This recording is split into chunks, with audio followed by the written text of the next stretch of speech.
All right, guys. Thank you so much for coming out to my lecture. My name is Brian Bolen, and I'm very excited to share this topic with you tonight. Um, just a little bit of background about me. I am a music producer. I've been in the music industry for 20 years now. I'm a singer-songwriter. I've played in multiple bands my entire life. And I'm also a researcher into the occult. So basically, um, how I got involved in this kind of research and wanting to speak publicly about this kind of stuff is that in 2009, I had a series of UFO experiences. And pretty much ever since then, I've been extremely interested in just strange phenomenon, stuff like that. And something I kept noticing that kept coming up, like once I started looking into UFO stuff, and then eventually I got more into, there's something wrong going on with the financial system and stuff like that. Yeah, you know what I'm talking about. That's what got me started. Yep. I think, some people, like follow the money. For me, it was like I wanted to understand what was going on with my experiences with my UFO sightings and stuff like that, and my experiences with that, which actually lasted over the course of a year with many experiences. If you guys are interested in hearing more about that, we can hang out and talk after. But as far as tonight, my topic's going to be about the Illuminati music industrial complex. And so this topic's going to be a little bit different than what you guys have heard maybe or research on the internet. When I do my research, when I do presentations and stuff like that, I really care about not just throwing out conjecture, right? I think with this topic, there's a lot of conjecture thrown out, and I prefer to stay completely in a factual base. But also, I'm willing to connect the dots and go to where I need to find the truth, because that's what's the most important for me. I'm sure it is for all of you out there. All right. Well, let's get started. We'll jump right into this. Cognitive dissonance. This is the number one reason why people have such a hard time with learning about any of these new subjects, whether it's about the UFO phenomenon, whether it's about ETs, atheists learning about spirituality. When we try to talk to our family, our relatives, loved ones about this subject, that wall comes up, right? So basically, the more we understand this, the more we learn that this is a very natural response for human beings. And basically, it's just something that happens when someone's confronted with new beliefs that threaten their worldview. It's pretty simple, So the more we learn to kind of work with cognitive dissonance, the more effective the message is going to be. Or else, they're going to want to go right to killing the messenger. So the more we understand this, the more we work with it, the better the message will come across. Are you saying you have a paradigm or a way of helping people get through their cognitive dissonance? I think that's an individual spiritual battle, in a sense, I think we have to be willing to put aside our own ego in order to be effective for what the message needs to be for each individual person. Yeah. But that is kind of my life's mission, and it's something that I feel extremely passionate about, and that's my overall mission. I feel like I'm not, I feel helpless about it. Yeah, I was attacked while I was eating my dinner. The dinner was hot. I hadn't even taken a bite, and this guy came up and attacked me because it said I didn't have a right to be here because I'm wearing shorts. And I wasn't really in the mood to have an in-depth conversation with this guy. I was hungry. Sure. He was very nasty. And so, but I'm extremely interested. Cool. How do you deal with that? Well, I'm working on a book right now, and I have an entire chapter on cognitive dissonance, and it's something I feel extremely passionate about. I'm probably going to have that be the first chapter in all the books that I write, because I feel it's so imperative to talk about that, and not enough people know how to really get through that wall that goes up. But I really appreciate the question. I do want to make sure I get through this. These slides are extremely timed with the amount of time I have. Sorry. If we can, we'll go a little bit over the 45 minutes, but I'm going to try to get through this as quickly as I can. All right, so here we go. Dwight D. Eisenhower's warning. So a lot of people are aware with this, aware of what Dwight D. Eisenhower said, and if you are not aware, he basically made a big deal about the Council of Government. We must guard against the acquisition of unwarranted influence, whether sought or unsought, by the military-industrial complex.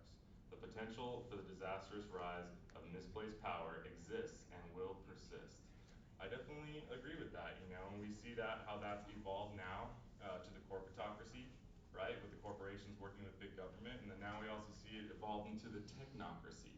We have the Apples of the world, we have the Amazons of the world, and basically that these companies are extremely influential in the political decisions that get made. And Anybody watch House of Cards here? It was a pretty interesting show, right? Kind of getting the inner workings of like what might possibly be going on in Washington D.C. and how some of those decisions are made. So, man, who saw that like Bohemian Grove episode? It was called Elysian Fields, but man, it's another topic for another time. I actually am going to be doing another lecture on like soft disclosure in TV and film. That's something I'm working on right now, and I have some extremely interesting stuff going on with that that I'm extremely proud of. That I haven't seen anywhere else on the internet, and I'm really excited to get that information out. So here we go. This talk is more about the occult origins of the music industry, basically. And the way I see it is like, a lot of people have lost their trust in government, right? And who does everyone look up to? Music, you know, music, actors, people in the music industry, the biggest artists in the world, they basically create the public opinion of the world, and especially of young people. I'm 30 years old, I'm going to be turning 31 this month, and my generation is completely under this, you could call it spell. I was just going to say that, this mind control spell in a way. And it's like so in front of all of our faces, and people are just completely blind to it. You know why? A little something called groupthink. We're going to get into that just a little bit. What's going on here? Right? There's a lot of stuff going on right there. This is not a coincidence. We're going to get back to this in just a little bit. But this is some of the stuff that I'm talking about. Here's some more celebrities putting up their hand signs, their gang signs. Once again, we're going to get more into that in just a little bit. But right here, these are some of the most influential people in the entire world. So something I'm very passionate about is breaking down the difference between conspiracy theory versus dot connecting. I consider myself like a dot connector. I'm very passionate about getting many sources before I put something in as belief or truth. And even then, I always have that open in the maybe bank, is like what I like to call it when I'm disseminating information. And to try and figure out, I want the truth. I don't want the version of the truth I think best fits this mold, I'm not going to try and fit a rectangle inside of something that's supposed to be a circle, So I like to go through every bit of dot connecting I can, and if it's working, I'll keep following down that trail. So here's the main thing that everyone says on the internet. The Illuminati is a secret society the biggest music artists in the world are a part of. Fact check, there may or may not have been a secret society called the Illuminati today. However, there was a Bavarian Illuminati formed by Adam Weishaupt in 1776. So it's very interesting considering that the Declaration of Independence was also signed in 1776. May or may not be a connection there. There is little concrete evidence to indicate any music artist is a part of a current secret society today. There's no proof, right? There's no way we can say they're in it. We know. However, there are some signs that we can look out for. So this is something else too that is very important to think about. What a lot of people don't understand is that in the music industry, especially now, the way that the major labels and the major label structure is going is these 360 deals, right? Where they basically are putting so much money, so much millions of dollars into these celebrities' careers that they want to make sure they can make a return on their investment, right? So they have what's called a team around them, and this team basically runs their entire life, from everything that they do on a daily basis. The main thing that the music artist needs to be, and I'm talking about the big A-list ones, right? They absolutely need to be able to come in and record their songs on the album, and they need to be able to sing live primarily. If you look at a lot of the, those websites called allmusic.com, where you can look and see how many people actually write, how many songwriters there are and producers on a lot of these big albums. The current number that I've seen that's pretty normal is about 12 songwriters on an entire album, sometimes more. There's 4 producers that oversee the album. There's about 3 producers on each song, and then there's 1 producer who overheads the entire album, who kind of just makes all the final decisions to make sure the brand's on point and stuff like that. So I understand that role because that's a lot of the stuff that I do. I have my own recording studio and I work with artists regularly, and that's something I'm very passionate about too, you know, is like creating a safe space for artists where they can come and record their music and not feel like they're going to be thrown into this world, right? This like occulty, Illuminati-esque kind of a world. Because I think people are aware of this, they want to go out and live their dreams, but at the same time, people feel like if I get too deep in, what am I really selling here? Am I selling my soul, or what am I doing? What's going on? Nobody really knows, you know, and I can't give like an honest answer of like it's this, or this. But as we get further into this, you're going to see some of the things that like these secret societies are kind of into and the influence they want to project onto the public. So here we go. Here's what we know about the Bavarian Illuminati. Their goals were to put an end to purveyors of justice, to control without dominating, gain political power and influence. Here's a quote by Adam Weishaupt: "The great strength of the order lies in its concealment. Let it never appear in any place in its own name, but covered by another name and another occupation." Weishaupt also believed in hiding the order's true intentions from its own initiates by speaking sometimes in one way, sometimes in another, so that one's real purpose should remain impenetrable to one's inferiors. So, you know, that's pretty important that quote, you know, because it implies that it's almost as if they were made to disband or be torn apart on purpose so that they can continue operating behind the scenes. I mean, that there's no concrete way to explain that, but like if you kind of look into it deeper, which, you know, once again, I only have 45 minutes in this talk, but when you keep looking into it and seeing what Weishaupt was talking about, I mean, he was basically a trained Jesuit, you know. I mean, so he understood the what secrecy needed to happen and what he needed to do to actually succeed in this group's goals. Now, I'm not going to sit here and tell you that the Bavarian Illuminati is still operating today because I don't have the exact answer to that. You know what I mean? Like, I just want to speak in what we know and what connections we can put together. So as we start to put together the influence of these secret societies in the music industry, we're going to start to see some interesting tells here of what's going on. These secret societies we'll be covering today are their roots in occult teachings such as mystery religions as well as black and white magic. These teachings were reserved only for initiates and handed down over time through secret societies as far back to the time of Enoch, which is where the term Enochian magic comes from, and is the basis of many occult orders and their teachings. Alright, now we're getting into the good stuff. This is stuff that I'm really interested in, alright? I love this. Some of these mysteries were taken from the 7 sacred sciences of what Adam could remember before he was cast out of the Garden of Eden, which contained all the information of the universe and life itself. Hermeticism, a religious, philosophical, and esoteric tradition based primarily upon writings attributed to Hermes Trismegistus. And Trismegistus means thrice greatest Hermes. Good pronunciation. Well, thank you. Hermes is also known as Thoth in Egyptian mythology.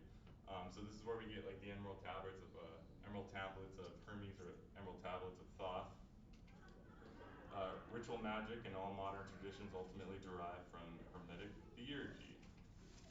The goal is for the practitioner to achieve conscious immortality in a single incarnation. So this is kind of like the big goal of a lot of these secret societies that practice basically like ritual magic and stuff like that.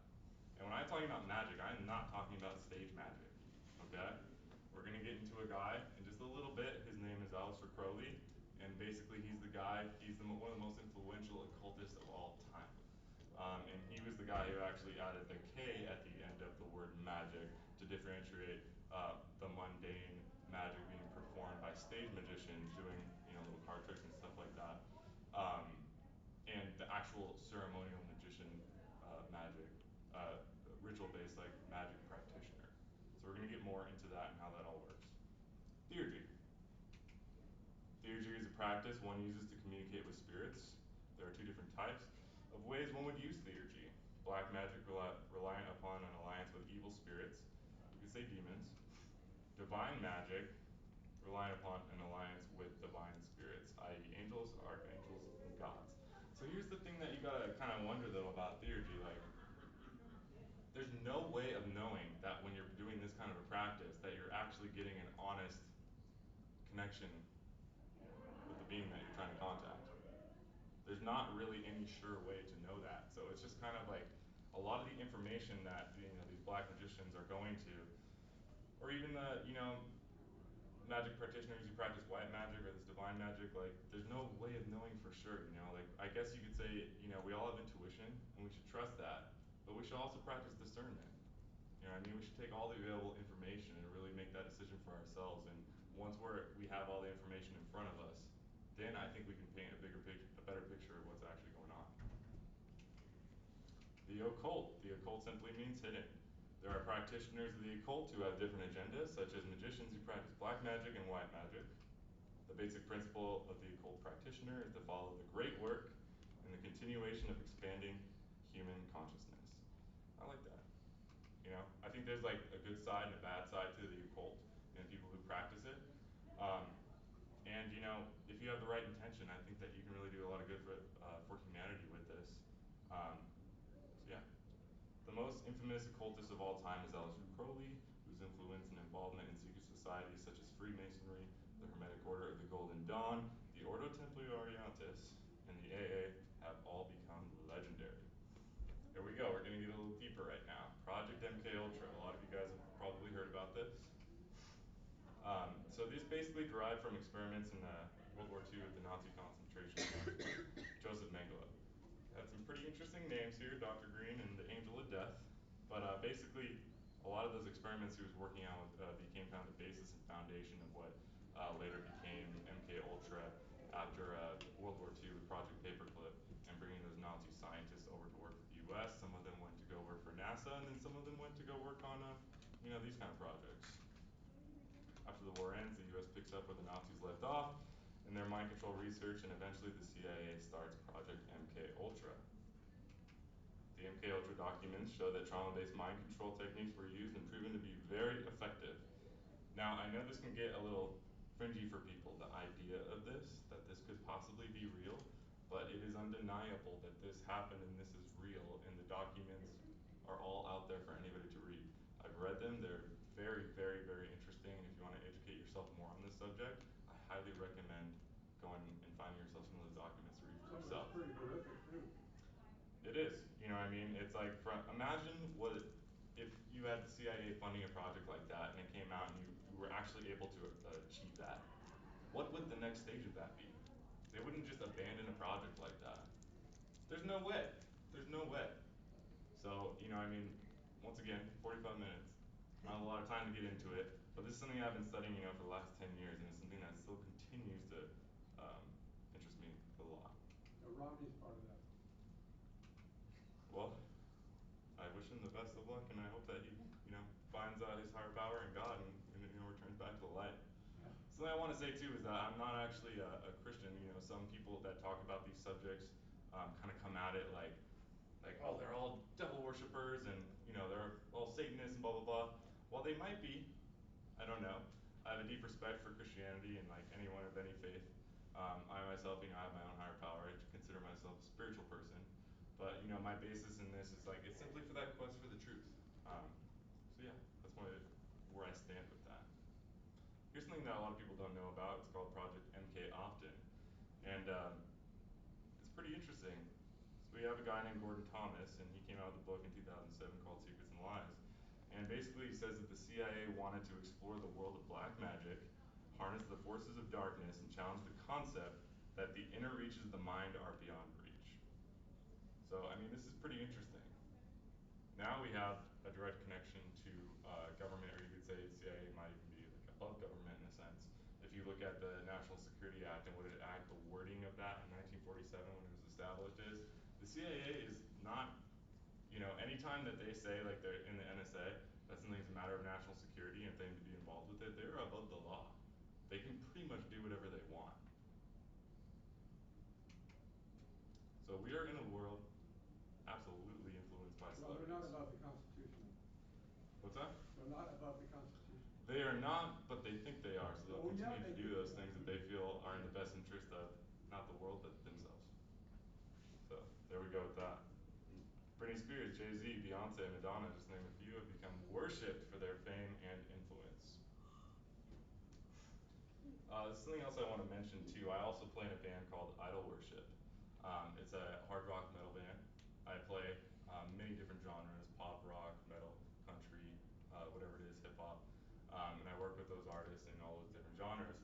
And basically in my band, a lot of the lyrics we talk about these kind of subjects I'm talking about, and kind of just taking a stand too for embracing one's own individuality and just kind of getting back to that world of not needing to seek greatness from some outside person and to live up to their ideals and their standards and what we think we should be worshiping. I mean, this whole idea of idol worship is basically, an ancient satanic practice. And we have to remember that. There's no difference in what people would do worshiping a satanic idol than worshiping these people up on stage and basing our entire lives around it. It's okay to have influences in the world, but to put up that our standards, like we're not going to be good enough unless we're seen as in the light of these people, as an equal or as something, as a subservient, but in their eyes, correct or good or valid. It's a step backwards for humanity. We need to continue to embrace our own individuality and really move into that light. So, that's something that I really take a stand for. Their word has become public opinion and the trendy norm among my generation, as well as youth culture as a whole. In some cases, their word is more influential than any politician or spiritual guru on the planet. We have to ask ourselves, why is this? Groupthink. It's a term first used in 1972 by Irving L. Janis that refers to a psychological phenomenon in which people strive for consensus within a group. In many cases, people will set aside their own personal beliefs to adopt the opinion of the rest of the group. By the way, I go a lot deeper into all these subjects in my book that I'm currently writing right now. If you guys sign up to my email list on my website, which is brianbolen.com, you guys can get all the latest updates on when that's coming out and stuff like that. The modern day equivalent to groupthink is about being trendy, which people will go to any lengths, It's like a subconscious need for survival. Like, especially with my age group, millennials and below that, it's just, if people don't feel like they're wearing the right clothes or they're saying the right things or doing the right stuff that's socially acceptable, it's like, their mind goes to that survival instinct of like, I'm not going to be good enough. Whatever the story is that runs our entire lives. And we're never going to get through that unless we work on that inner trauma as well. To where, we don't need to live up to someone's approval to officially be good enough. So, that's something that I've done in my own life to really, stand up for what I believe in. That's why I'm here today. This exact reason of this is like, I feel so passionately about this groupthink thing that I feel like we need to rise above it. I really do. And for anyone seeing this, tonight, like I really hope that you guys take a stand for this too when you walk out of this room. Be exactly who you want to be. Go out there and achieve exactly what you want to do, and don't let anyone tell you that it's right, wrong, or invalid. You know what I mean? It's between even your creator. Social engineers know this, and they use it every day in social construct of belief and marketing to create the illusion of what is trendy to keep us chasing things we only think we need for our survival, basically. So, I think a lot of people, are coming into this lecture thinking that it was going to be all exactly only about the music artists and like how they're representing the Illuminati and stuff like that. Like, we're going to get to that, but for me, my research, like laying down the basis of how all these things work for influence to actually occur, I think it's important to lay the groundwork for this and also learn a little bit more about social engineering as well, which we're going to get to in just a little bit. So here's some memes I grabbed from Fight Club. For anyone who likes this movie. It's one of my favorite movies of all time, and the quotes in it are absolutely on point for what I'm talking about in this lecture. Fight Club. It's called Fight Club. It came out in 1999.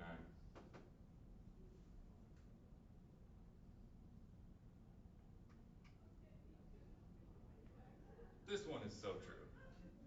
Who relates to this? I think at one point in our lives, everyone can feel like they've kind of been there. So this is everyone in LA. The power of influence. We're influenced daily by celebrities. Their word now creates public opinion. I mean, let's be real. Like, celebrities, if they feel a certain way politically, can really influence the way young people vote. Right? They're now more powerful in their influence than any politician. One man saw the power of this influence now could be used all the way back in 1929. Edward Bernays. How many people are familiar with that name? All right, a good amount of people. An extremely influential new way of looking at public relations. He was the nephew of Sigmund Freud, and he had a revolutionary new approach utilizing herd tactics in public relations, marketing, and propaganda. He's basically the original social engineer. Here's a few successful campaigns he had, which we're going to get into. How many people didn't know about this third one?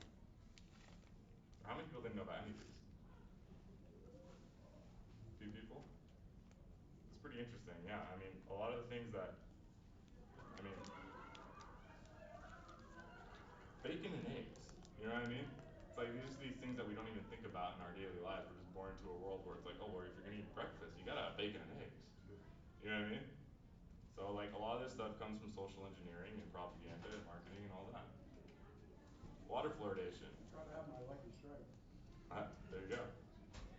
Bernays helped the Aluminum Company of America and other special interest groups to convince the American public that water fluoridation was safe and beneficial to human health.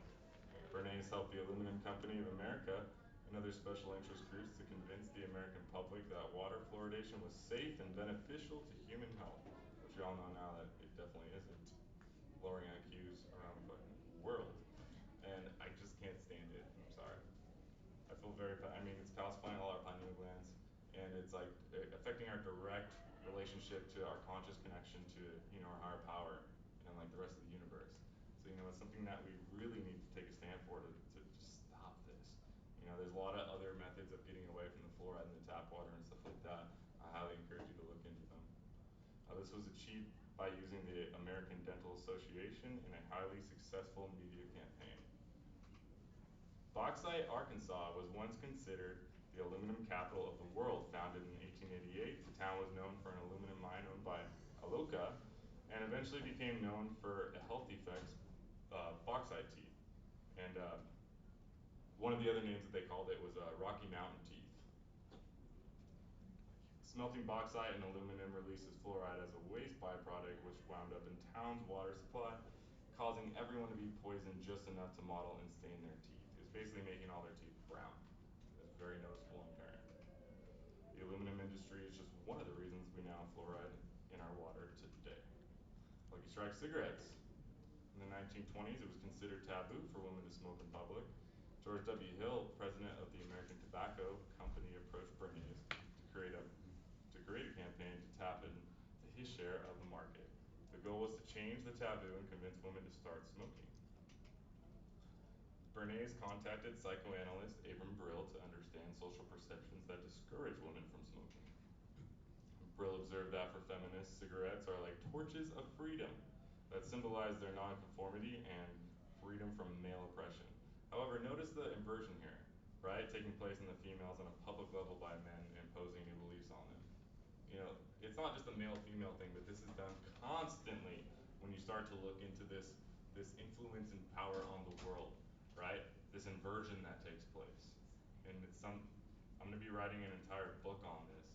It's going to be called Invert All That Is Sacred, and just kind of like the history of like how this force of evil, or whatever you want to call it, its entire agenda is to invert all that is sacred. From the beginning of the time of the fallen angels, the book of Enoch, all the way up till now. It's going to take a while to write, but I'm pretty excited about it.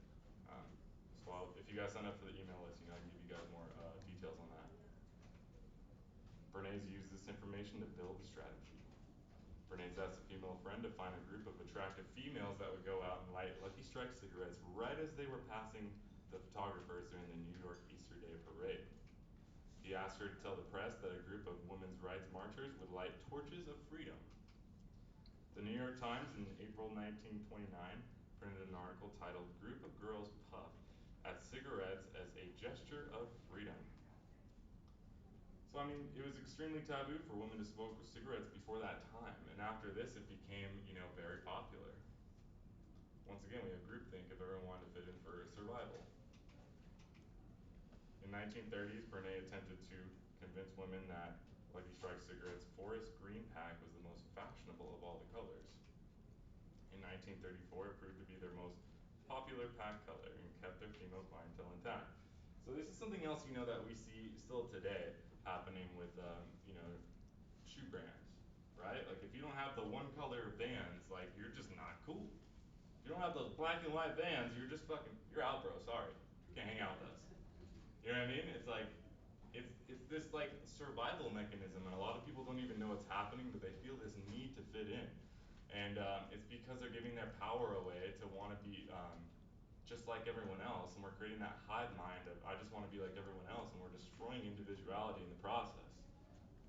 It's exactly what's happening. You know, they want to create this hive mind that they continue to market to, right? For us to become more predictable. The people that run this world are social engineers. They are control freaks.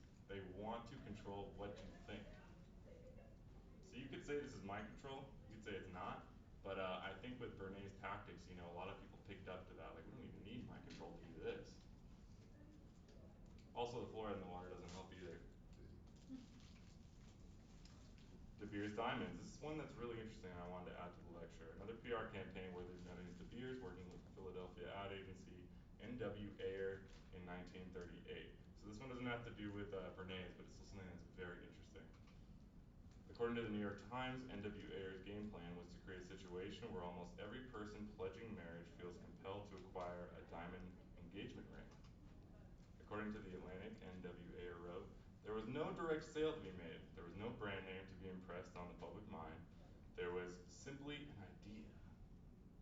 The internal emotional value surrounding the diamond.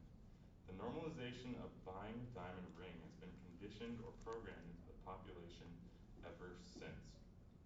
So this is very interesting. You know, this is right around the time of World War II was about to start. You know, I believe it was 1938 and 39, and basically, you know, they wanted to focus on the U.S. with this too. So like, not a lot of people had a lot of money, but somehow they convinced people that if you're going to propose, you need to get, a diamond ring. And this has completely been conditioned into our world, especially in the U.S. ever since then. You know, so this is very powerful. Like, once again, we're born into a world where we don't even stop to ask why we do these social norms. And here's a few reasons where these things originated from and why we do them. We don't even question it. Yes, sir. Thank you. You're very I had no welcome. idea. I had bought into that, having no idea it came through that kind of a dark channel. It's important to remember that we're all victims here. You know Yeah. what I mean? And we have to accept that in order to move through from this. Like, we've all been duped. You know, and I feel like it's our responsibility to treat other people, that, they're victims as well of all this. Every single person in the world is a victim of this. You know, so I choose to have compassion for everyone. The people who just don't want to hear it, I try to look at it, it's like, I don't want to infringe on their free will. So if they want to hear and they want to listen, it's in their universal time, or their higher selves, needs to show them that the breadcrumbs of when to learn these things so they can have the biggest spiritual impact on their lives. Yes, sir. And bear in mind that diamonds are plentiful. De Beers keeps off the market in warehouses years worth of supply all the time to keep the price high. They just created a market for something that's essentially worthless. Right there. There you go. That's a good point. Influence. We got a bunch of stuff here if you guys want to read this. It's pretty much the stuff that I've been talking about this whole lecture, now we even have that term influencers. And if you read Bernays' book, he wrote a book called Propaganda, which I'm going to show a quote from it here in just a little bit. He literally predicts social media in 1929. Like, this guy was such a visionary. Like, he doesn't call it social media, but when you're reading it, you're like, he's talking about social media right now. He could see a world where this was going to happen, all this stuff that's on this slide. Propaganda. Here we go. So, yeah, basically it has become the handbook on public relations, marketing, propaganda, and social engineering. Here we go. Here's the quote. This is the first paragraph of the book. The conscious and intelligent manipulation of the organized habits and opinions of the masses is an important element in democratic society. Those who manipulate this unseen mechanism of society constitute an invisible government, which is the true ruling power of our country. It's pretty powerful, right? They can put the world on there. Or the world. I like that. Yeah, so this is He would like it too. What's that? Renee would like it too. Yeah, I mean, I think he definitely took advantage of that, without a doubt. So, for better or for worse. Ryan, I just wanted to say, I'm holding this up